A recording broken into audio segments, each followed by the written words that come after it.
Hello बच्चों, welcome back to the Darshana's e classroom channel. ठीक है, हम ये एफएसटी सीरीज चला रहे हैं, है ना। और एफएसटी सीरीज में हम आज जो डिस्कशन करने वाले हैं वो एफएसटी 10 का करने वाले हैं। ठीक है, बहुत ही इंपॉर्टेंट है कि आप जो भी एफएसटीज कर रहे हैं उनसे कुछ ना कुछ सीख जरूर लें। ठीक है ना, तो अपनी गलतियों को रिपीट नहीं करें। तो जो भी एफएसटीज में आप गलती कर रहे हैं, फॉर एग्जांपल एफएसटी 9 में जो आपने गलती करी, कोशिश करें एफएसटी 10, 11, 12 आगे आने वाले एफएसटीज में वो गलती ना करें। ठीक है, तो इस चीज़ का थोड़ा सा ध्यान रखें, सेफ हो। ठीक है, और बेसिकली आपको बस एक चीज़ पे फोकस करना है कि जब भी नीट का पेपर हो, इरिस्पेक्टिव ऑफ द डेट, आपका जब भी नीट का पेपर हो, आप हमेशा रेडी रहनी चाहिए। ठीक है ना, तो इस चीज़ पे आपको थोड़ा सा ज़्यादा ध्यान देना है। ठीक है, and without any other delay हम शुरू करते हैं। ठीक है, आज का पेपर। ठीक है, आज का पेपर है एफएसटी 10। ठीक है, एफएसटी 10 में हम सबसे पहले बात करेंगे क्वेश्चन नंबर 46 की। क्वेश्चन नंबर 46 की बात करेंगे। ठीक है, क्वेश्चन नंबर 46 में आपको दे रखा है, आपको एलिमेंट्स दे रखे हैं और एलिमेंट्स की इलेक्ट्रॉनिक कॉन्फ़िगरेशन दे रखी है, और उनके बेसिस पे उसने पूछा कि आप आयनाइजेशन एनर्जी के बारे में बात करें। तो पहली जो इलेक्ट्रॉनिक कॉन्फ़िगरेशन दे रखी है उसने दे रखी है 3s1। पहले इलेक्ट्रॉनिक कॉन्फ़िगरेशन क्या दे रखी है? 3s1। ठीक है, और आपसे पूछा गया इसकी आयनाइजेशन एनर्जी। तो जब हम इसमें से इलेक्ट्रॉन निकालेंगे, तो ये बनाएगा 2p6, और जब इसमें से इलेक्ट्रॉन निकालेंगे तो ये बनाएगा 2p5। ठीक है ना, इस तरह से इलेक्ट्रॉन ये बनाएगा। तो पहले इलेक्ट्रॉन निकाला 2p6, देन इलेक्ट्रॉन निकाला 2p5। अब ध्यान से देखेंगे तो सेकंड आयनाइजेशन एनर्जी काफी ज्यादा है, यानी आयनाइजेशन एनर्जी ना बहुत ज्यादा है। ठीक है ना, क्योंकि आप स्टेबल इलेक्ट्रॉनिक कॉन्फ़िगरेशन से निकाल रहे हैं, व्हिच मींस जब भी आप इस इलेक्ट्रॉनिक कॉन्फ़िगरेशन की बात करेंगे तो उसकी सेकंड आयनाइजेशन एनर्जी काफी ज्यादा होगी। सेकंड आयनाइजेशन एनर्जी काफी ज्यादा होगी। नेक्स्ट आपके पास आ जाएगा 3s2 ऑप्शन में। 3s2 में 3s1। ठीक है, नेक्स्ट आपके पास हो जाएगा 2p6, नेक्स्ट आपके पास हो जाएगा 2p5। ठीक है, ठीक है। अब आप ध्यान से देखिए तो इसमें थर्ड आयनाइजेशन एनर्जी सबसे ज्यादा है। इसमें कौन सी आयनाइजेशन एनर्जी सबसे ज्यादा है? Third ionization energy. तो ध्यान से रखिएगा कि इसमें सेकंड आयनाइजेशन एनर्जी, इसमें थर्ड आयनाइजेशन एनर्जी। नेक्स्ट आपको इलेक्ट्रॉनिक कॉन्फ़िगरेशन दे रखी है 3s2 2p1। अब इसमें देखें, इसमें क्या होगा? 3s2 के बाद 3s1 के बाद 2p6 के बाद 2p5, which means first, second, third, fourth ionization energy बहुत ज्यादा है। फोर्थ आयनाइजेशन एनर्जी बहुत ज्यादा है। नेक्स्ट आपके पास रहेगा 3s2 3p2। ठीक है ना, 3s2 3p2। ठीक है, जब इसको देखेंगे तो इसमें क्या होगा? 3s2 3p1, नेक्स्ट क्या हो जाएगा? 3s2, नेक्स्ट क्या हो जाएगा? 3s1, नेक्स्ट क्या हो जाएगा? 2p6, नेक्स्ट क्या हो जाएगा? 2p5। ये आपके पास इलेक्ट्रॉनिक कॉन्फ़िगरेशन है। ध्यान से देखें कौन सी ionisation energy, first, second, third, fourth, fifth ionisation energy इसमें बहुत ज्यादा है। फिफ्थ आयनाइजेशन एनर्जी इसमें बहुत ज्यादा है। तो ध्यान रखिए, बस आपको इसमें मैच द फॉलोइंग करना है, और मैच द फॉलोइंग में आपको ये देखना है कि कौन सी आयनाइजेशन एनर्जी किसकी ज्यादा है ना। सिंपल चीज है, देखिए ध्यान से देखिएगा। तो आपको बस क्या करना है, देखना है इसकी सेकंड आयनाइजेशन एनर्जी, इसकी थर्ड आयनाइजेशन एनर्जी, इसकी फोर्थ आयनाइजेशन एनर्जी, इसकी फिफ्थ आयनाइजेशन एनर्जी। इसी तरीके से ये वेरी कर रहा है, तो आपको बस उसके हिसाब से मैच द फॉलोइंग करना है। ठीक है, क्वेश्चन नंबर 47। क्वेश्चन नंबर 47 की बात करेंगे। क्वेश्चन नंबर 47 में आपको इनकरेक्ट स्टेटमेंट बताना है, और इसमें 4 ट्रेंड्स दे रखे हैं। पहला ट्रेंड दे रखा है शील्डिंग कांस्टेंट।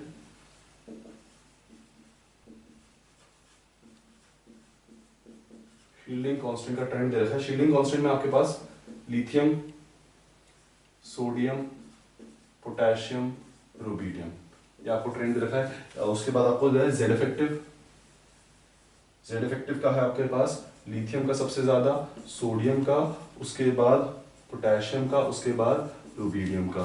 ठीक है, उसके बाद आपके पास आयनिक रेडियस। आयनिक रेडियस में सबसे ज्यादा है O2 माइनस, उसके बाद F माइनस, उसके बाद Na प्लस, उसके बाद Mg plus, Mg2 plus. Last आपके पास एटॉमिक साइज, और इसमें दे रखा है इसको लिथियम, सोडियम, पोटेशियम और रुबिडियम। और आपसे पूछा गया आपने इनकरेक्ट बताइए। ठीक है ना, अब क्या बना है? इनकरेक्ट। अब ध्यान रखिए, atomic size down the group क्या करता है? इंक्रीज करता है, तो ये पॉइंट सही है। आयनिक रेडियस, ठीक है, सबका इलेक्ट्रॉन सेम है, तो जिसपे नेगेटिव चार्ज ज्यादा, जो जिसपे नेगेटिव चार्ज उसका साइज हमेशा क्या होगा? ज्यादा, ये भी पॉइंट सही है।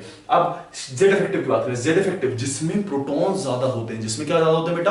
प्रोटॉन ज्यादा होते हैं, उसका जेड इफेक्टिव ज्यादा होता है। तो बेसिकली आरबी का जेड इफेक्टिव क्या होना चाहिए? ज्यादा होना चाहिए, और लिथियम का जेड इफेक्टिव क्या होना चाहिए? कम होना चाहिए। तो ये स्टेटमेंट क्या हो जाएगा? गलत हो जाएगा। शील्डिंग कांस्टेंट तो सिंपल है, जिसमें ज्यादा इलेक्ट्रॉन्स का शील्डिंग कांस्टेंट ज्यादा, तो आरबी में इलेक्ट्रॉन क्या होंगे? ज्यादा होंगे। लिथियम में इलेक्ट्रॉन क्या होंगे? कम होंगे। तो जिसका इलेक्ट्रॉन ज्यादा उसका शील्डिंग कांस्टेंट ज्यादा, तो ये स्टेटमेंट सही है। तो पहला तीसरा और चौथा, first third and fourth statement are correct and second statement is wrong. तो इस चीज का आप थोड़ा सा ध्यान रखें कि बहुत सिंपल सा क्वेश्चन है, ज्यादा कॉम्प्लिकेटेड क्वेश्चन नहीं है।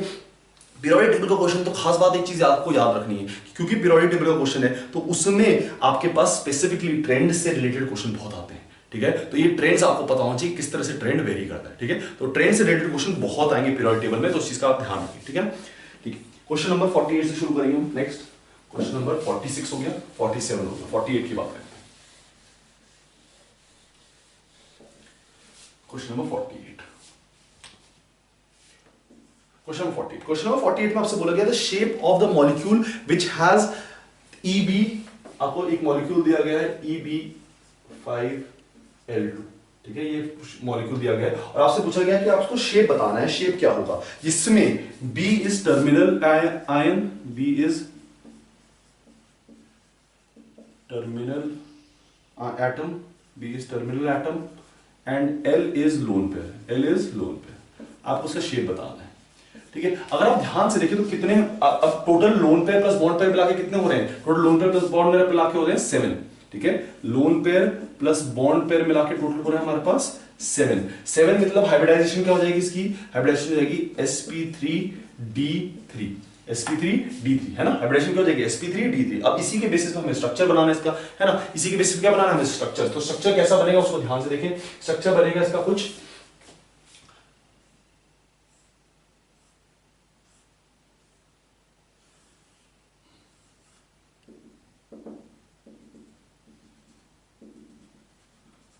इस तरह से इसका स्ट्रक्चर बनेगा, है ना, कुछ इस तरह से स्ट्रक्चर बनेगा, ठीक है। लोन पेयर हमेशा अपोजिट में आएंगे और आउट ऑफ द प्लेन आएंगे और बाकी सारी चीजें प्लेन में होंगी। लोन पेयर को हम आउट ऑफ द प्लेन इसलिए रखते हैं क्योंकि यहां पर बॉन्ड एंगल है 72 डिग्री, यहां पर बॉन्ड एंगल कितना है 72 डिग्री और रिपल्शन क्या होगा बहुत ज्यादा, तो लोन पेयर को हम वहां पर रख ही नहीं सकते। इस वजह से लोन पेयर को हम सबसे ज्यादा एंगल पे रखते हैं ताकि उनमें रिपल्शन कम हो और बाकी फिर बॉन्ड पेयर आ जाता है। अब अगर इसको ध्यान से देखें तो अगर आप लोन पेयर को छुपा दें, अगर आप लोन पेयर को छुपा दें तो एक प्लेन में 5 एटम है, तो इसका आंसर क्या हो जाएगा पेंटागनल प्लेनर, इसका आंसर हो जाएगा पेंटागनल प्लेनर। आपसे शेप पूछा गया तो शेप हो जाएगा इसका pentagonal planar, pentagonal planar will be the shape, pentagonal planar, pentagonal planar shape होगा इसका, बहुत सिंपल है, ठीक है। तो आसान क्वेश्चन था, ज्यादा डिफिकल्ट क्वेश्चन नहीं था। Next question number 49, question number 49 की बात करते हैं।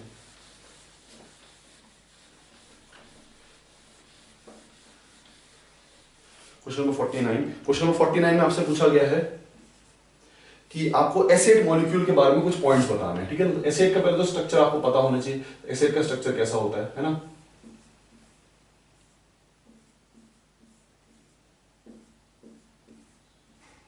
कुछ इस तरह से एसिड का स्ट्रक्चर होता है ना, कुछ एसिड का स्ट्रक्चर होता है और आपसे पूछा गया है कि पहला point there is no p pi bond, बिल्कुल सही बात है, पी पाई बॉन्ड इसमें नहीं है, तो फर्स्ट पॉइंट सही है। नेक्स्ट आपसे पूछा गया है there are 8 lone pairs on 8 lone pair of electrons, आपसे पूछा गया total 8 lone pair of electrons. आप ध्यान रखिए कि हर सल्फर पे 2 लोन पेयर ऑफ इलेक्ट्रॉन्स और कितने एटम सल्फर है, कितने सल्फर है 8 सल्फर है, which means 16 loan pair of electrons होंगे। कितने लोन पेयर ऑफ इलेक्ट्रॉन्स होंगे 16, तो ये स्टेटमेंट क्या हो जाएगा गलत, 16 लोन पेयर ऑफ इलेक्ट्रॉन्स होने चाहिए, 8 वाला स्टेटमेंट गलत हो जाएगा। लास्ट पूछा गया each S atom is sp3 hybridized, each S atom is sp3 hybridized. ध्यान से देखिए आपके पास लोन पेयर जुड़ा है, आपके पास यहां भी लोन पेयर जुड़ा है, आपके पास लोन पेयर जुड़ा है और आपके पास बॉन्ड पेयर कितने हैं 2, तो हर s पे 2 लोन पेयर है और 2 बॉन्ड पेयर है, व्हिच मींस टोटल कितना हो जाएगा 4, व्हिच मींस इसका हाइब्रिडेशन क्या हो जाएगी sp3, ठीक है ना। तो इस चीज का ध्यान रखिए कि 2 lone pair 2 bond pair, which means आपका sp3 हाइब्रिडाइजेशन ऑटोमेटिकली आ जाएगी। तो आंसर कौन सा सही होगा आपका पहला वाला पार्ट, इसमें कोई पी पाई बॉन्डिंग नहीं है और दूसरा गलत है क्योंकि इसमें उसने बोला है कि 8 लोन पेयर, हम बोल रहे हैं कि इसमें 16 लोन पेयर है। और तीसरा स्टेटमेंट कि हाइब्रिडेशन सल्फर की क्या होनी चाहिए sp3, बिल्कुल सही बात है, sp3 हाइब्रिडाइजेशन उसकी होनी चाहिए। तो first statement is correct, third statement is correct, ठीक है। क्वेश्चन नंबर 50, 49 के बाद क्वेश्चन नंबर 50 की बात करें, ठीक है। Question number 50, question number 50, question 50 में कुछ ट्रेंड्स दिए हैं, ठीक है। पहला ट्रेंड दिया था आपको थर्मल स्टेबिलिटी का, पहला ट्रेंड दिया आपको थर्मल स्टेबिलिटी का, थर्मल स्टेबिलिटी का ट्रेंड दिया था उसने BeSO4 MgSO4 CaSO4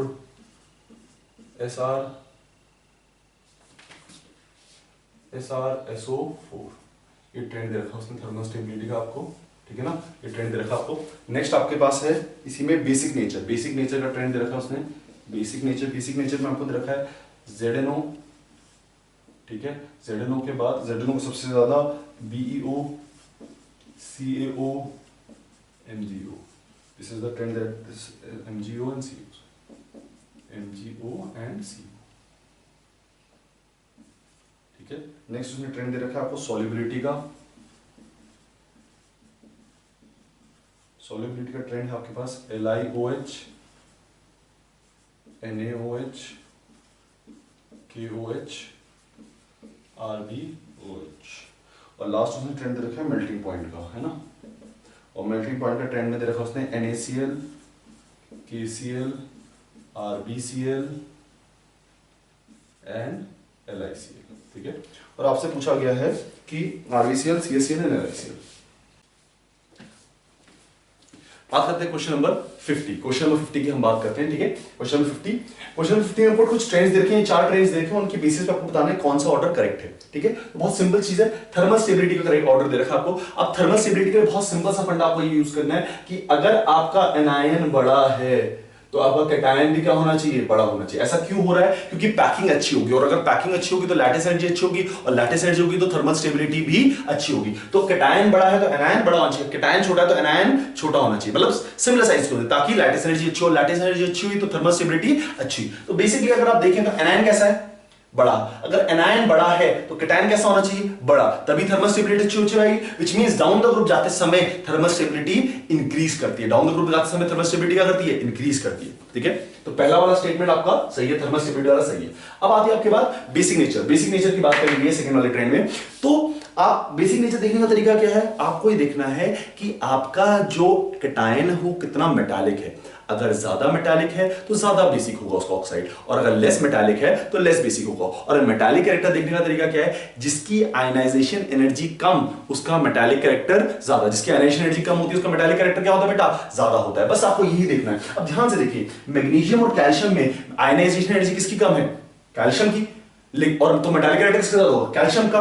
तो ऑक्साइड की बेसिसिटी किसकी ज्यादा होगी, कैल्शियम की, बट इसमें क्या दे रखी है, कम दे रखी है। व्हिच मींस ये स्टेटमेंट क्या हो जाता है, गलत हो जाता है, ठीक है। ये स्टेटमेंट क्या हो जाता है, गलत, ठीक है। Third, solubility. अब अगेन सॉल्युबिलिटी को देखिए, सॉल्युबिलिटी को देखिए। OH minus is a smaller ion, OH minus is a smaller ion. OH minus कैसा आयन है, स्मॉलर। और आपके पास लिथियम भी स्मॉलर आयन है, लिथियम भी स्मॉलर आयन है। अगर स्मॉल एनायन और स्मॉल कैटायन होगा तो लैटिस एनर्जी ज्यादा हो जाएगी। और आपको पता है कि solubility is a function of lattice energy and hydration energy. Solubility is a function of lattice energy and hydration energy. अगर लैटिस एनर्जी ज्यादा है तो सॉल्युबिलिटी कम होगी, अगर लैटिस एनर्जी कम है तो सॉल्युबिलिटी ज्यादा होगी। तो बहुत सिंपल सा चीज देखना है। अब अगर साइज सिमिलर हो जाए तो लैटिस एनर्जी क्या हो जाएगी, ज्यादा, और सॉल्युबिलिटी क्या हो जाएगी, कम। इस वजह से ये ट्रेंड उल्टा होना चाहिए था, RbOH की सॉल्युबिलिटी ज्यादा होनी चाहिए थी, LiOH की सॉल्युबिलिटी कम होनी चाहिए थी, ठीक है। लेकिन इन लोगों ने उल्टा ट्रेंड दे रखा है, तो ये स्टेटमेंट भी क्या हो जाएगा, गलत। और लास्ट आपके पास बचा है मेल्टिंग पॉइंट। अब मेल्टिंग पॉइंट का ध्यान रखें, तो ये मेल्टिंग पॉइंट को हमने स्पेसिफिकली बहुत तरीके से ये मेल्टिंग पॉइंट देखा है, तो इस चीज को ध्यान रखिएगा कि मेल्टिंग पॉइंट की जब हम बात कर रहे हैं ना बेटा, मेल्टिंग पॉइंट को देखने का तरीका क्या है। आप अगर देखिए कि Cl माइनस को, जो Cl आपके पास क्लोरीन है, क्लोरीन को क्या करता है, लिथियम पोलराइज कर देता है। क्लोरीन को लिथियम क्या कर देता है, पोलराइज। अगर क्लोरीन को लिथियम पोलराइज कर रहा है, क्लोरीन को लिथियम पोलराइज कर रहा है, व्हिच मींस पोलराइजेशन की वजह से उसमें कौन सा कैरेक्टर आ रहा है, कोवेलेंट कैरेक्टर। और अगर कोवेलेंट कैरेक्टर आ रहा है, व्हिच मींस उसकी सॉल्युबिलिटी ऑटोमेटिकली क्या हो जाएगी, सॉल्युबिलिटी ऑटोमेटिकली क्या हो जाएगी, कम हो जाएगी, और मेल्टिंग पॉइंट भी कम हो जाएगा। तो melting point is a factor of, melting point is a factor of lattice energy and polarization. Melting point is a factor of lattice energy and polarization.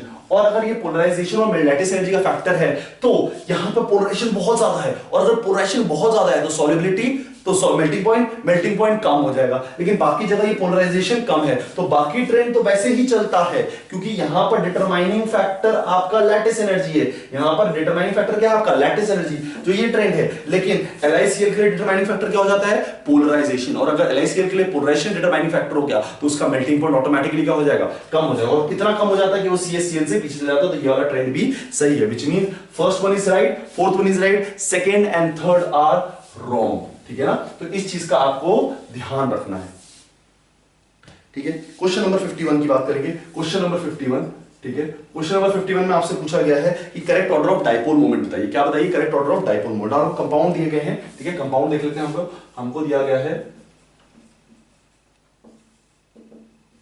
एक कंपाउंड, ठीक है। दूसरा आपको दिया गया है NH3, तीसरा आपको दिया गया है NF3 और चौथा आपको दिया गया है CH4।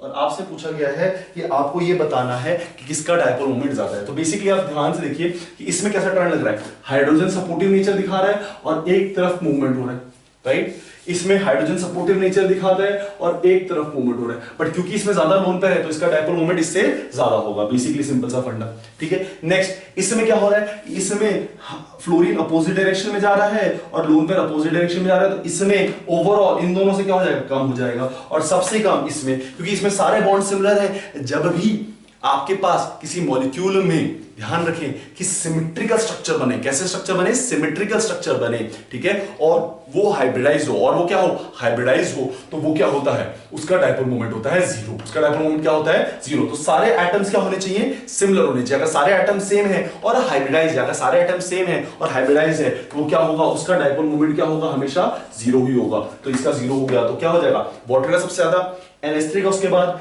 NF3 का उसके बाद और CH4 का सबसे कम, ठीक है ना। तो पहला वाला ऑप्शन इसमें था 51 का, वो सही है, ठीक है।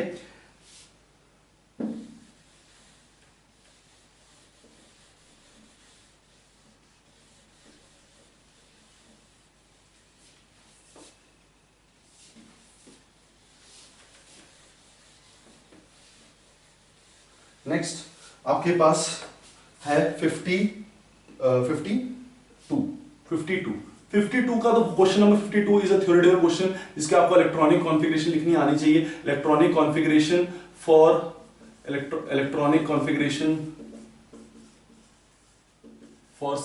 एटॉमिक नंबर 64 बोला गया है, ठीक है ना।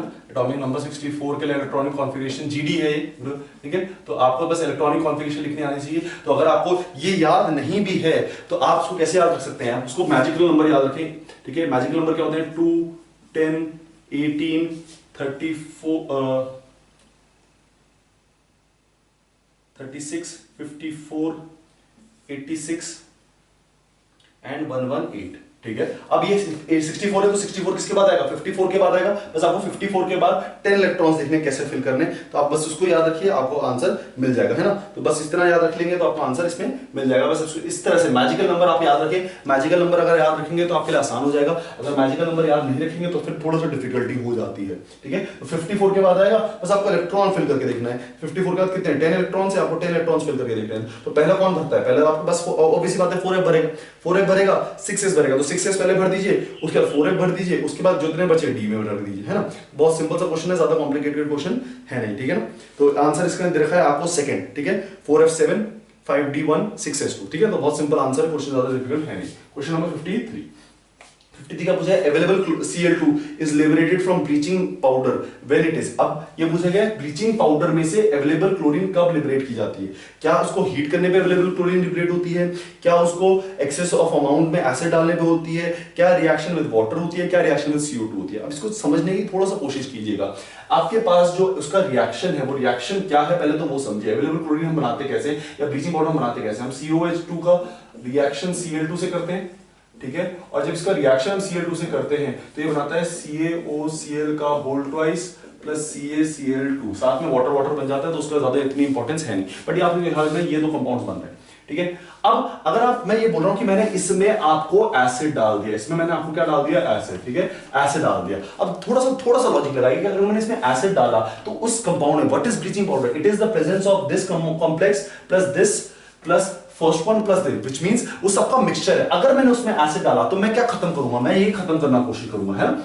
HCl एसिड डाला तो ये खत्म हो जाएगा, क्योंकि this is base, this is salt, acid plus base react में क्या बना जाता है, सॉल्ट, तो ये दोनों खत्म होने जाएगा। व्हिच मींस रिएक्टेंट क्या हो रहा है, फिनिश हो रहा है, और अगर रिएक्टेंट फिनिश हो रहा है तो रिएक्शन कहां मूव करेगी, बैकवर्ड डायरेक्शन मूव करेगी कि नहीं करेगी, और अगर रिएक्शन बैकवर्ड डायरेक्शन में मूव करेगी विच मींस हमें क्या मिल जाएगा, Cl2 गैस मिल जाएगा। तो विच मींस अगर ब्लीचिंग पाउडर में मैं HCl डालता हूं, अगर ब्लीचिंग पाउडर में मैं HCl डालता हूं तो मेरे को कौन सी गैस मिलती है, Cl2 गैस मिलती है, क्योंकि रिएक्शन कहां जा रहा है, बैकवर्ड डायरेक्शन जा रहा है। तो इसका थोड़ा सा ध्यान रखिएगा, ठीक है। सिंपल क्वेश्चन, ज्यादा कॉम्प्लिकेटेड क्वेश्चन नहीं है। क्वेश्चन नंबर 54 आपसे पूछेगा, और ये किसी ईयर में भी आया, मतलब किसी आई गेस 1994-95 के आसपास, है ना, ये क्वेश्चन पूछा गया है ना। तो मतलब 2-3 बार आ चुका है, एक बार 94 में पूछा गया था, एक बार 2000 के आसपास पूछा गया है, ठीक है। तो हर 10 साल में आता है, तो पॉसिबिलिटी है कि आपके साल में भी आ जाए, तो इसको थोड़ा सा ध्यान रखिएगा, ठीक है। Next, which of the following is acetylide ion. Acetylide ion के बारे में पूछा गया तो ये तो सिंपल सा आंसर है इसका, C2 this will be the answer, ठीक है। ज्यादा कोई कॉम्प्लिकेटेड आयन नहीं है, C2 आपको एसिटाइलाइड आयन बताना है तो C2, ठीक है। क्वेश्चन नंबर 55, नेक्स्ट आते हैं क्वेश्चन नंबर 55 में। 55 में बोला गया Cl2 का रिएक्शन विद NaOH। अब NaOH के साथ जब रिएक्शन होना तो दो टाइप ऑफ रिएक्शन होते हैं, आपको देखना पड़ेगा कि क्या ये NaOH कोल्ड एंड डाइल्यूट है या हॉट एंड कंसंट्रेटेड है। अगर कोल्ड एंड डाइल्यूट है तो कंपाउंड यहां पर, क्योंकि कोल्ड एंड डाइल्यूट दे रखा है, तो कंपाउंड बनता है आपके पास NaCl प्लस NaClO। कंपाउंड क्या बनता है, NaCl प्लस NaClO, ठीक है। तो डिस्प्रोपोर्शनेशन रिएक्शन दिखाते हैं, एक लोअर ऑक्सीडेशन स्टेट, एक हायर ऑक्सीडेशन स्टेट, ठीक है। ये अनस्टेबल है, इसी वजह से कोल्ड कंडीशन में बन रहा है। इसी वजह से कौन सी कंडीशन में बन रहा है, कोल्ड कंडीशन में। अगर हॉट कंडीशन होती तो ये डिस्प्रोपोर्शनेशन रिएक्शन दिखाता और NaClO3 प्लस NaCl बनाता, that is a different stage. But इस केस में क्या बनेगा, क्योंकि कोल्ड कंडीशन में NaCl प्लस NaClO, ऑप्शन में आपको NaClO दे रखा है, तो आपको आंसर NaClO से निकल जाएगा, ठीक है ना, ठीक है। इस चीज का ध्यान रखना। क्वेश्चन नंबर 56, क्वेश्चन नंबर 56 की बात करते हैं। क्वेश्चन 56 में आपसे पूछा गया है, which of the following reaction does not take place. कौन सा रिएक्शन डज नॉट, वाटर के साथ रिएक्शन है। अब वाटर के साथ आपको रिएक्शन याद होना चाहिए कि बेरिलियम और मैग्नीशियम आसानी से वाटर के साथ रिएक्शन नहीं करते, लेकिन मैग्नीशियम को अगर स्टीम के थ्रू पास करो तो ये रिएक्शन दिखा देता है, लेकिन बेरिलियम उसमें भी रिएक्शन नहीं दिखाता। तो आपको ये चीज याद होनी चाहिए कि beryllium does not react with water in any, कैसे भी केस में आप स्टीम के थ्रू पास करो, आप नॉर्मल वाटर के थ्रू पास करो, वो किसी तरह से रिएक्शन नहीं दिखाता, क्योंकि उसकी आयनेशन एनर्जी क्या होती है, बहुत ज्यादा होती है, तो इस वजह से वो रिएक्शन नहीं दिखाता है ना। क्वेश्चन नंबर 56 हो गया। 57 की बात करते हैं। क्वेश्चन नंबर 57, क्वेश्चन नंबर 57, ठीक है। Question number 57 which is more stable, Cr4 plus, Cr2 plus, Cr3 plus and Cr plus 5। अब ये स्पेसिफिकली NCERT की लाइन से उठाया गया क्वेश्चन है, ठीक है। तो इस चीज का थोड़ा सा ध्यान रखना है कि Cr2 plus is a very good reducing agent। Cr2 plus is a very good reducing agent। NCERT की लाइन है Cr2 plus is a very good reducing agent, which means it oxidizes itself and reduces others। It oxidizes itself and reduces others। तो अगर ये oxidising तभी reducing agent अच्छा हो सकता है जब आगे फॉरवर्ड रिएक्शन क्या होगा, बहुत ही स्टेबल होगा। इसके स्टेबल ऑक्सीडेशन स्टेट्स में ये माना जाता है, इसकी स्टेबल ऑक्सीडेशन, सबसे स्टेबल ऑक्सीडेशन कौन सी है, Cr की +3 ऑक्सीडेशन स्टेट सबसे ज्यादा, उसी के वो कंपाउंड्स भी बनाता है। तो ये 2-3 तरीके से आपको याद रख सकते हो। एक NCERT की लाइन है, it acts as a reducing agent. क्योंकि रिड्यूसिंग एजेंट क्यों बना रहा है, क्योंकि ये T2G3 these are the electrons that are there, ठीक है। और T2G3 मतलब अगर लोअर फील्ड वाले इलेक्ट्रॉन्स फील्ड हैं तो हाफ फील्ड ऑर्बिटल्स हो जाएंगे, तो ये ऑटोमेटिकली आपके पास स्टेबल कॉन्फिगरेशन होगी। दूसरी चीज, यहां से यहां जा रहा है, it acts as a very good reducing agent, तो ये ऑक्सीडाइज खुद को करेगा, दूसरे को रिड्यूस करेगा। तीसरी चीज, इसके Cr3+ के कंपाउंड्स बहुत ज्यादा अवेलेबल है ना, तो इस तरह से आप इसको बता सकते हैं कि Cr3+ is the most stable electronic और मोस्ट स्टेबल ऑक्सीडेशन स्टेट, ठीक है। Next question number 58। Question number 58 में आपसे पूछा गया है कि D2O is preferred over H2O as a moderator in nuclear reactor। Nuclear reactors में D2O को यूज किया जाता है। तो बहुत सिंपल सा आंसर है बेटा, न्यूट्रॉन्स की स्पीड को जो D2O स्लो करता है ना, वो वाटर नहीं कर पाता। To slow down the speed of neutrons we use D2O, और इफेक्टिवली करता है। D2O does it very effectively, H2O नहीं कर पाता। तो इसका बेस्ट पॉसिबल आंसर इज कि D2O slows down the speed of neutrons than H2O more effectively, that is the only answer it has, ठीक है। तो इसका आंसर फर्स्ट वाला होगा, ठीक है ना। क्वेश्चन नंबर 58 के बाद 59, क्वेश्चन नंबर 59, ठीक है। 59 में आपसे पूछा गया है कि the zone refining is based on the principle of what zone refining किस प्रिंसिपल बेस्ड है? तो सिंपल सा कॉन्सेप्ट है, अगर जोन रिफाइनिंग आदमी है तो आप देखिए कि जोन रिफाइनिंग होता क्या है। आपके पास एक कॉम्प्लेक्स, ठीक है, आपके पास आपके पास एक रॉड है और ये रॉड मेटल की बनी है, इसमें इंप्योरिटीज है और इसके चारों तरफ हम क्या करते हैं, एक हीटिंग डिस्क लेते हैं और उसको थ्रू पास करते हैं। तो होता क्या है कि जहां पर भी आप उसको हीट करें, फॉर एग्जांपल आपका ये है, अगर आपने इसको यहां पर हीट किया, अगर आपने इसको यहां पर हीट किया तो ये मेल्ट हो जाएगा, ये वाला पार्ट क्या हो जाएगा, मेल्ट। और अगर ये पार्ट मेल्ट हो गया तो होता क्या है, फिर आप हल्का हल्का मूव करते हो और जब आप मूव करते हो ना तो इंप्योरिटीज जो है वो मेल्ट में ज्यादा सोल्यूबल होती है। तो आपने जब मूव किया तो जहां पर पहले था वो तो सॉलिडिफाई हो गया, लेकिन आगे वाला क्या हो गया, मेल्ट हो गया। तो जो इंप्योरिटीज होंगी वो आगे मूव कर जाएंगी, फिर हल्का हल्का आगे मूव करेंगे। तो ऐसे करते करते करते करते करते वो आगे तक जाएंगी और जब वो आगे तक जाएंगी तो आखिरी पे इंप्योरिटीज दे जाएंगे और उसको फिर वहां से आप कट कर देते हो। तो ऐसा 3-4 बार करते हो ताकि इंप्योरिटीज सबकी सब आखिरी में आ जाए, फिर उसको कट कर दो, ठीक है। तो बेसिकली इसका प्रिंसिपल क्या है, प्रिंसिपल इसका बहुत सिंपल है। प्रिंसिपल है कि impurities are soluble in the melt, impurities में इंप्योरिटीज जो है वो मेल्ट पे सॉल्युबल होती है। तो वही चीज आपको देखनी है। ऑप्शन 4 इसका आंसर है, उसमें क्या लिखा हुआ है, greater solubility of impurities in the molten state than in the solid state. बिल्कुल सही बात है कि ग्रेटर इंप्योरिटीज ऑफ जो इंप्योरिटी, जो ग्रेटर सॉल्युबिलिटी होगी of impurities will be in molten state. तो इसका ध्यान रखिएगा कि जो इंप्योरिटीज हैं are more soluble in molten state और यूज स्पेसिफिकली सेमीकंडक्टर्स के लिए यूज होता है जोन रिफाइनिंग। तो दो चीजें, एक प्रिंसिपल क्या है कि इंप्योरिटीज जो है वो मोल्टन स्टेट में ज्यादा सॉल्युबल है, दूसरा आपके पास ये एक चीज है कि किसके लिए यूज होता है, सेमीकंडक्टर्स के लिए, ठीक है। तो 2 पॉइंट्स के बहुत ध्यान रखना, ठीक है। Last question number 60, question number 60 की बात करते हैं, ठीक है। क्वेश्चन नंबर 60 में आपसे पूछा गया है, due to the presence of ambidentate ligands coordination compound show isomerism. Due to the presence of ambidentate ligand coordination compound show isomerism.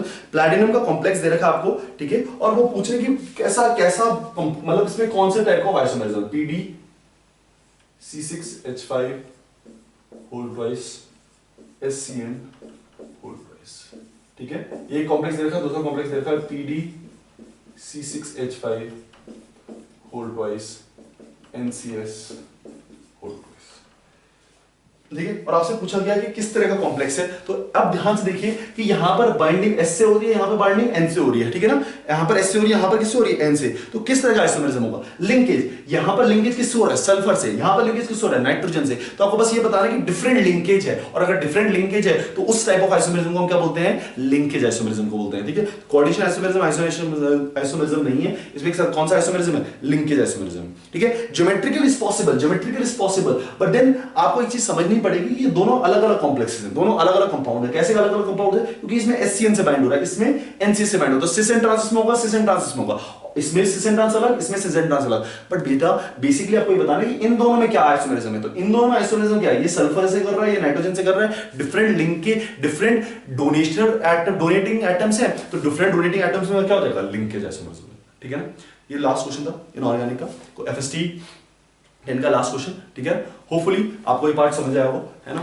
And again मैं दोबारा रिपीट करूंगा, मैंने लेक्चर के स्टार्टिंग में भी आपको ये चीज बोली थी और लेक्चर के एंड में भी ये चीज बोल रहा हूं कि आप ध्यान रखें कि आपको जो भी आप गलतियां पेपरों में कर रहे हैं उनको दोबारा रिपीट नहीं करें। बहुत इंपॉर्टेंट है इस बात को समझना कि आप अपनी गलतियां कम करें। जितना जल्दी आप जितनी कम गलतियां करेंगे उतना ही आपको आपके एग्जाम में फायदा होगा, ठीक है ना।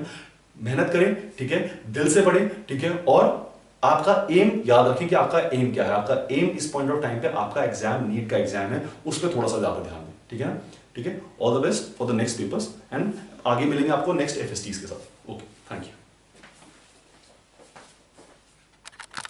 तो आप लोगों का FST 10 का जो इनऑर्गेनिक प्रॉब्लम है वो हल हो चुका है, कोई प्रॉब्लम नहीं था। अब हम लोग बढ़ते हैं अपने फिजिकल और ऑर्गेनिक के प्रॉब्लम्स की तरफ। सो प्रॉब्लम नंबर 61 जो है वो ऑर्गेनिक प्रॉब्लम है, और शुरू में आपको ऑर्गेनिक प्रॉब्लम्स मिलेंगे और लास्ट में फिजिकल के प्रॉब्लम्स मिलेंगे जो हम लोग सब्सिक्वेंटली उसको सॉल्व करें।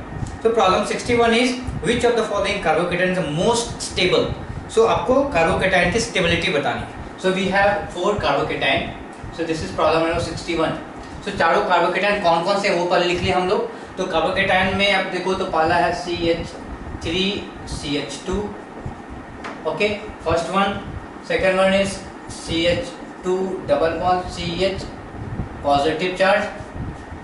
Then we have CH triple bond C positive, and the last one is okay, now अब इन सब में देखो कि ये क्या है, जो पॉजिटिव चार्ज इस कार्बन पे है, यहाँ है, यहाँ है, यहाँ है। अब सबसे बात करते हैं इनकी, तो यहाँ पे क्या है, hyper conjugation possible.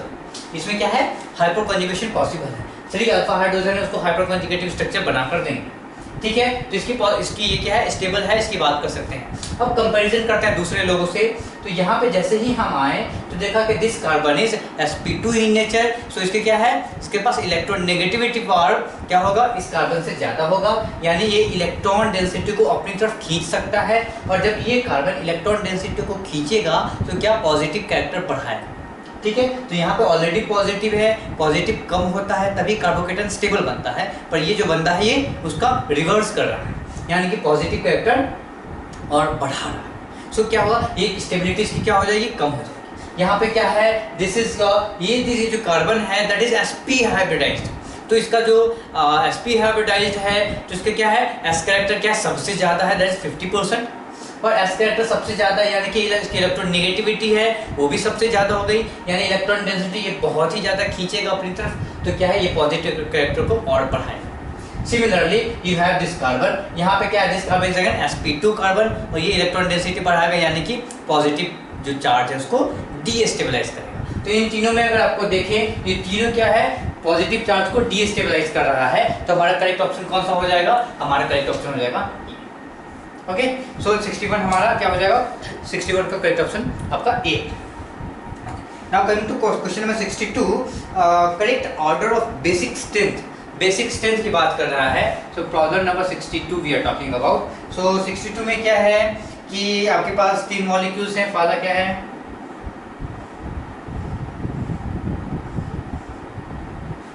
so we have NH here, then second is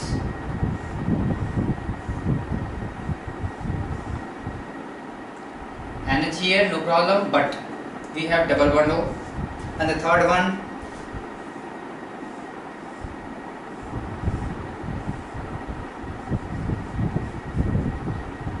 and one bond. Okay, अब इनकी स्टेबिलिटी पूछ रहा है, लेट अस पुट इसका x, this is y and this is z। Okay, तो इन तीनों की इन दोनों का बेसिक स्ट्रेंथ के बारे में इसको आपको बताना है और उसको ऑर्डर में सजाना है। सिंपल सी बात है, बेसिक स्ट्रेंथ का मतलब है कि नाइट्रोजन के ऊपर जो लोन पेयर्स होंगे, ये नाइट्रोजन यहाँ पे लोन पेयर है, यहाँ पे लोन पेयर है और ये लोन पेयर है, तो बेसिक स्ट्रेंथ का मतलब है कि ये लोन पेयर कितना ज़्यादा अवेलेबल है दूसरे प्रोटॉन को एक्सेप्ट करने के लिए। तो प्रोटॉन यानी कि H+ आएगा, तो H+ को चाहिए इलेक्ट्रॉन, तो इलेक्ट्रॉन और H+ क्या करेगा, बॉन्ड बनाएगा। तो जितना ज़्यादा इसके पास लोन पेयर क्या है अवेलेबल होगा, उतना आसानी से वो H+ को एक्सेप्ट कर सकता है। तो जितनी ज़्यादा कैपेबिलिटी होगी एक्सेप्ट करने की, उतना ज़्यादा ही बेसिक स्ट्रेंथ होगा। अब देखते हैं कि लोन पेयर किसके पास ज़्यादा है, किसके पास कम है। तो यहाँ देखो, दिस इज अमाइड। अमाइड क्या है, अमाइड का लोन पेयर क्या है, ये रेजोनेंस में रहता है, तो हम लोग बोलते हैं कि अमाइड इज ऑलमोस्ट न्यूट्रल, ये बेसिक कैरेक्टर दिखाता ही नहीं है, तो amide is almost neutral in nature. Okay, so now if you see this one, यहाँ पे क्या हो जा रहा है, ये लोन पेयर है वो ऑलमोस्ट क्या है, रेजोनेंस में है, अवेलेबल नहीं है, तो ये क्या बंदा हो जाएगा, ये सबसे पीछे चला गया। इसकी बात करें तो ये क्या बोला है कि this nitrogen is sp2 nitrogen का जो ये जो हाइब्रिडाइजेशन है sp2 है, s कैरेक्टर क्या है 33.33% है, तो दिस नाइट्रोजन का जो इलेक्ट्रॉन नेगेटिविटी होगा, जिसके कारण क्या करेगा, वो इलेक्ट्रॉन को अपने पास खींचेगा, ठीक है। Electron should be available for the acceptance of H+ ion. यहाँ पे क्या है, sp2 कैरेक्टर के s कैरेक्टर ज़्यादा होने के कारण दिस इलेक्ट्रॉन इज वो नीचे की तरफ सेंटर की तरफ खींचा चला जाएगा, तो ये अवेलेबल रीडली नहीं होगा compare to this sp3 carbon, sorry sp3 nitrogen. sp3 nitrogen में जो लोन पेयर है वो रीडली अवेलेबल हैं, किसके लिए, बॉन्ड बनाने के लिए H+ के साथ। तो क्या है, ये जो H+ को बहुत ही आसानी से एक्सेप्ट करेंगे, ये उसके बाद एक्सेप्ट करेंगे और इसके लिए बड़ा प्रॉब्लम होने वाला है। तो अगर आप इसको अरेंज करना चाहो, सो x इज द सबसे ज़्यादा basic, then comes Ez and then comes your 1। Okay, तो ये आपका बेसिक स्ट्रेंथ का ऑर्डर हो जाए। Okay, now coming to next problem, that is 63। उन्होंने बोला IUPAC नेम बताइए। So 63 we are talking about IUPAC name 63। Let us write all the groups. हमारे पास क्या है, C डबल बॉन्ड OH है, COOH, then we have how many carbon, 2 carbon, 1 2 again COOH। Okay, do we have any substituent? आपके बगल में कोई है कि नहीं? NH2 यहाँ जुड़ा है, NH2 को क्या बोलेंगे? अमीनो बोलेंगे A। देन क्या है? CHO जुड़ा है, CHO कहाँ से बोलेंगे? Formyl F।